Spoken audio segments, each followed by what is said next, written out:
Domestic violence is a pattern of abusive or coercive behaviors used to control an intimate partner, including physical, sexual, psychological, emotional, and verbal abuse.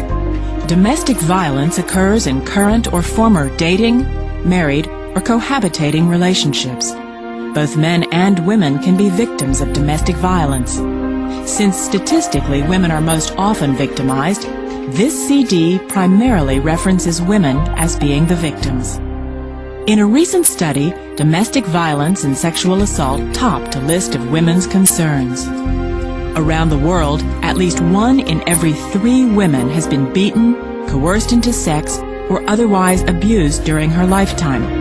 Most often, the abuser is a member of her own family. Every 9 seconds in the U.S., a woman is assaulted or beaten. Studies suggest that up to 10 million children witness some form of domestic violence annually. These statistics mean we all know someone living with violence. It could be a friend, sister, mother, aunt, cousin, co-worker, neighbor, customer, or someone you know in the community. Domestic violence and sexual assault can happen to anyone, even you. There are many different forms of domestic violence. Physical abuse is directed at you, your children, household pets, or others, and includes slapping, punching, grabbing, kicking, strangling, pushing, biting, burning, tying you up, pulling your hair, and using weapons. Physical abuse can start with a push, but without help, it could end in death.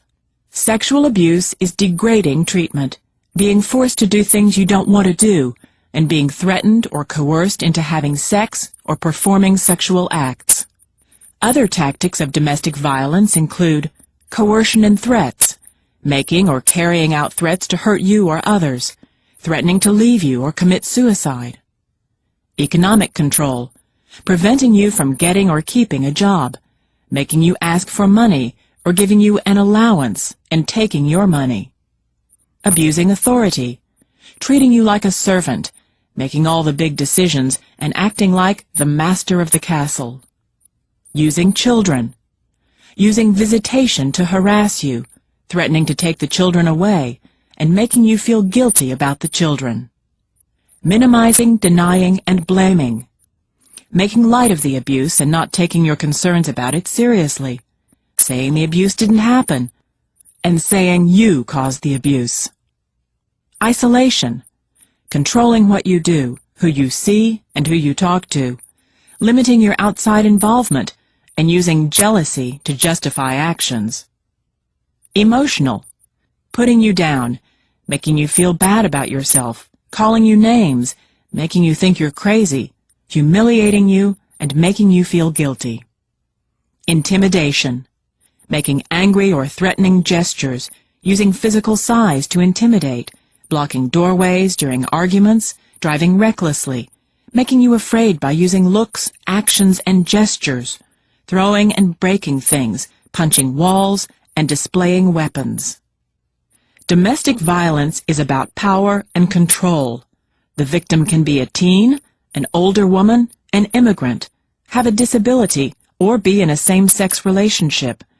The teachings of culture, language ability, and having children in the home all affect the victim's experience and choices. The abuser can be either a man or a woman.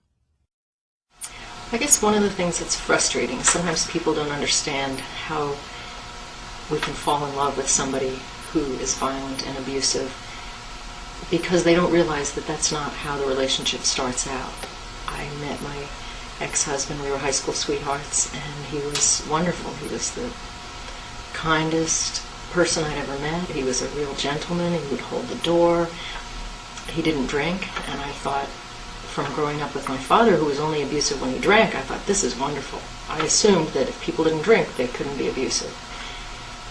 And I didn't understand how gradual the abuse process is.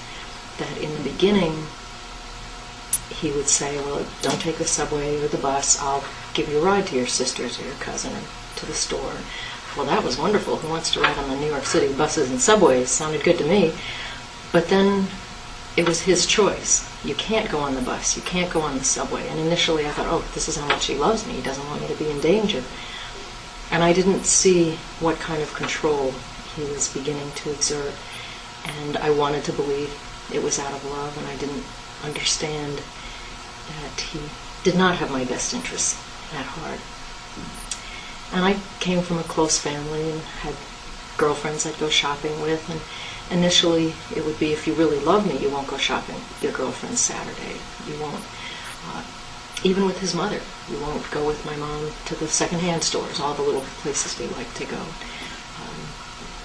And I thought, well, I guess this is what it's like in a relationship. You're in a committed relationship, then we got engaged, and I thought, okay, you have to make compromises, you have to give a little each, I guess.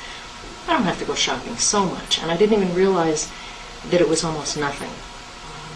Near the end, he didn't mind too much if I was with his mother. I guess he figured there'd be no flirting there. The assumption was if I was with my girlfriends, we weren't really going to be shopping, we'd be flirting. And the fact that, you know, during being 9 months pregnant and half the time they were, and if he understood how much we loved shopping, he would have gotten it. That was really our focus. But it was that gradual progression. First it seemed that it was out of caring and concern for me and just wanting me to be with him, and how that eroded to complete possessiveness and assuming all the power in the relationship. I will decide where you go and when you go and with whom. And how insidious that is. That because it's not on the second date, I'm going to tell you where you can go, how you can dress, who you can be with. But just gradually over time, it's very hard to have perspective in the middle. How do I know if someone is being abused? She may be distant, on edge, or fearful. Her behavior changes when her partner is around. She has unexplained bruises or injuries or makes excuses for them. She may be hypervigilant about her child's behavior, the appearance of the house, spending money, or getting home on time. Her partner is controlling and has a violent temper or is extremely jealous. Does someone you know experience the following from an intimate partner? These are all forms of domestic violence. Name-calling or put-downs, isolation from family or friends, withholding of money, actual or threatened physical harm, sexual assault. If you're worried that an acquaintance is being abused, you can provide support, lend an ear, and share the resources found on this CD. But if you're worried that a close friend or family member is being abused, you'll probably become more intimately involved in the situation, which increases the likelihood you'll interact with the abuser and have your own experiences with him or her that don't include controlling behavior or abuse.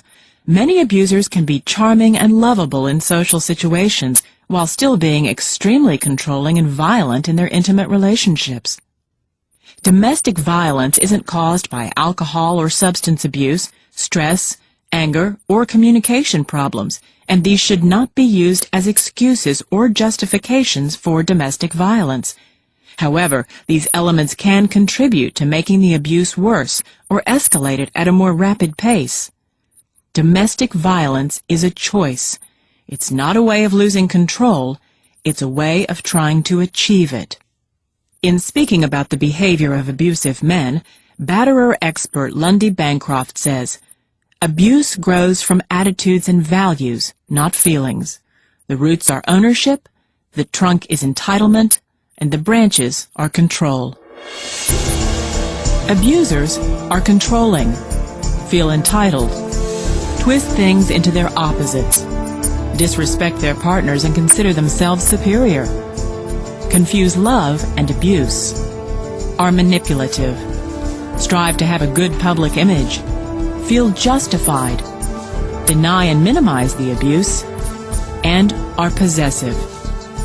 If the abuser is someone you know, offer these supportive words. "I'm afraid you'll seriously hurt her next time. I'm afraid you'll harm your children.